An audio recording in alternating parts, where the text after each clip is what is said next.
लाहौर के बुजुर्गों को पार्क में बुलाकर बीमारियों से निजात दिलाने वाले ये हैं योगा के माहिर डॉक्टर इफ्तिखार, जो सुबह सवेरे पार्क में बुजुर्गों से एक्सरसाइज के नाम पर ऐसे काम करवाते हैं कि वो फिर से जवान महसूस करने लगते हैं। डॉक्टर साहब, ये क्या है? यहाँ पर इतने ज्यादा लोग हैं, ये क्या लगा रहे हैं, उल्टी सीधी हरकतें कर रहे हैं, इसे क्या कहते हैं? जो यहाँ पे हम लॉफ्टर्स कर रहे थे, ये लाफ्टर योगा है। योगा की एक ऐसी किस्म है कि जिसमें हम मसनूई तौर पे थोड़ी सी हंसी हंसते हैं, लेकिन वो थोड़ी ही देर में जेन्युइन हंसी में कन्वर्ट हो जाती है एक दूसरे को देखते हुए। तो एक पॉजिटिव एनर्जी जो है वो दूसरे लोगों तक जाती है और इनका एक्सचेंज होता है। बल्कि जो लोग पार्क में मौजूद होते हैं, जो गुजर रहे होते हैं, वो भी इसमें शामिल हो जाते हैं। उनके चेहरों पर भी एक बिग स्माइल आ जाती है। तो ये आपको सेहतमंद बनाते हैं? बिल्कुल सेहतमंद बनाती है, इसलिए कि हमारी बीमारियों में तकरीबन 90% के करीब जो है वो हिस्सा होता है कॉर्टिजोल और एड्रेनलिन का, जो कि नेगेटिव हार्मोन्स है। ये आपके जो बेसिक जितने भी हार्मोन्स हैं, उन हार्मोन्स को और उनकी परफॉर्मेंस को और उनके फंक्शन को सप्रेस कर देते हैं, नेगेटिव हार्मोन्स। और उससे क्या होता है, लाइक अगर कोई डायबिटिक है तो उसका ब्लड शुगर बढ़ना शुरू हो जाता है। इसी तरह जो पेशेंट जिनको हाइपरटेंशन का इशू है, ब्लड प्रेशर, उनका ब्लड प्रेशर बढ़ना शुरू हो जाता है। इसी तरह बॉडी के अंदर जैसे वाइटल फंक्शंस जितने भी हैं वो सारे असरअंदाज होते हैं कॉर्टिजोल की वजह से। तो जब आप कॉर्टिजोल के लेवल को लाफ्टर थेरेपी से डाउन करना सीख जाते हैं, नेविगेट करना सीख जाते हैं, तो फिर आप उन हार्मोन्स को उनकी यानी एक लेवल पे रखना सीख जाते हैं। ये नहीं होता कि एक योगी को कभी गम नहीं होता है, स्ट्रेस आती है, मुश्किलात आती हैं, मगर उसको नेविगेट करना सीख चुका होता है। वो कॉर्टिजोल के लेवल को बढ़ने नहीं देता, उसके ब्लड शुगर लेवल या ब्लड प्रेशर के लेवल कभी हाई नहीं होते अल्हम्दुलिल्लाह। ठीक है, क्योंकि वो ये हुनर जान चुका है। डॉक्टर साहब, ये आप मेडिकल डॉक्टर हैं जी, और यहाँ पर योगा करवाते हैं, इतने सालों से ये मामूल है और आप लोगों का इलाज इस तरह से कर रहे हैं? जी, मैं देखिए, मैं तकरीबन कोई 6 साल से कुछ ऊपर हो गया मुझे अल्हम्दुलिल्लाह इस मॉडर्न पार्क में बतौर इंस्ट्रक्टर योगा करवाते हुए। तो मेरे पास इधर बहुत सारे ऐसे लोग हैं, शायद हर बंदा एक स्टोरी है, उसके साथ पीछे यकीनन एक बीमारी थी। आप बिलीव करेंगे कि मुझे भी मेरी बीमारी उठा के यहाँ पे लाई थी। I was a bed ridden patient since my childhood. मेरे साथ स्पाइन के इशू थे और मैं अक्सर ट्रीटमेंट लिया करता था।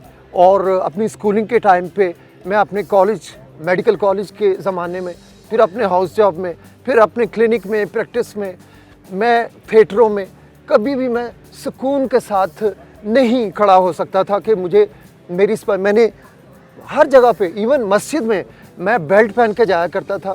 और बेल्ट जो है, लोग स्पाइन की प्रॉब्लम के साथ ये कि एक सपोर्ट है, आपको लंबर थोड़ी सी अलाइनमेंट देती वक्ती, और रात को इसको छोड़ देना चाहिए। लेकिन मेरी आपने योगा से इस बीमारी पर काबू पाया? बिल्कुल योगा से, बिल्कुल 100% योगा से। ये सब कुछ बिला मुआवजा करवाते हैं? और बिला मुआवजा, अल्लाह की रजा के लिए। ये क्लास का जो आगाज है जी 6 साल पहले, ये ख्याल कैसे आता है और ये कैसे इतने ज़्यादा लोग जमा हो जाते हैं? जी, हुआ जैसे मैंने बताया था ना, मेरी प्रॉब्लम इतनी बढ़ गई कि मैं बेड रिडन हो गया और मुझे हर 1 मिनट के बाद किसी न किसी घर वाले को बुलाना पड़ता था कि अल्लाह के वास्ते मुझे थोड़ा सा इधर कर दो, थोड़ा सा इधर कर दो।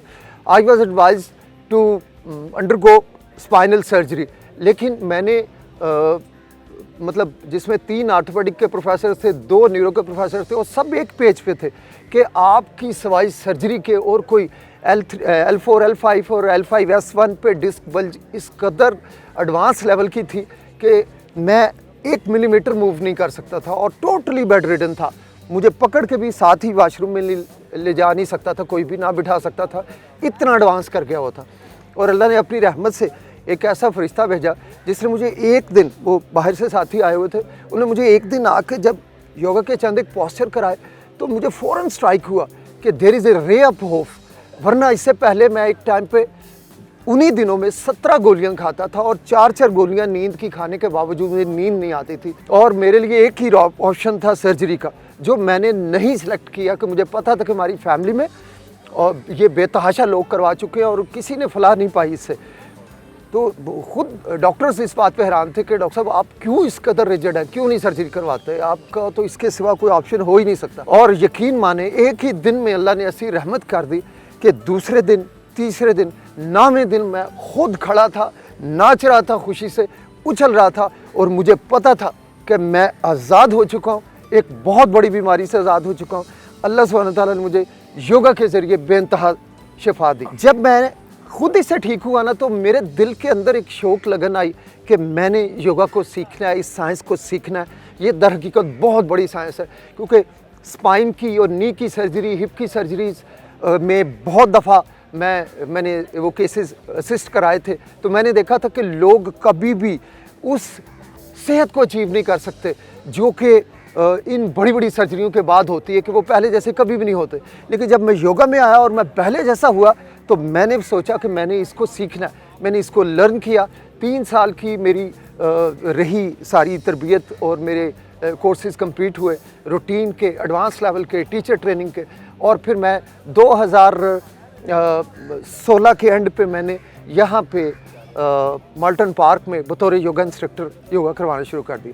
अब अल्लाह की रहमत से ऐसा अल्लाह का एहसान है कि स्पाइन के अलावा नी, हिप, कोई बीमारी, इसके अलावा साइकेट्री, न्यूरोलॉजी के इश्यूज़ हैं, डायबिटीज़ है, बड़े बड़े खौफनाक अमराज हैं, मेटाबॉलिक डिसऑर्डर्स हैं, हाइपरटेंशन है, हार्ट डिजीज़ है।